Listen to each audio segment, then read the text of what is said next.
Единствениот зимски спортски центар на истокот пониква, деновиве од обилните врнежи од снег кои ја зафатија цела Европа, доби нова снежна покривка.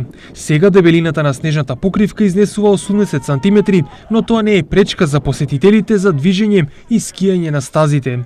Патеките се исчистени и секоја викенд кукичка е достапна за нивните сопственици. Снег има во изобилство, но тоа не ни пречеше да ги подготвиме патеките за скијање на единицата и тројката. Голема благодарност до градоначалниците на општините Кочани и Пробиштип, кои се залагаат туризмот да заживее на овој потек.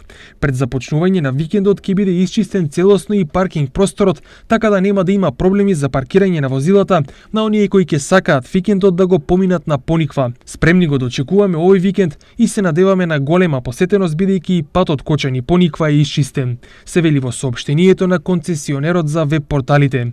Годишно зимскиот спортски центар Пониква угостува повеќе од 3000 туристи и љубители на зимските спортови од земјава и регионот.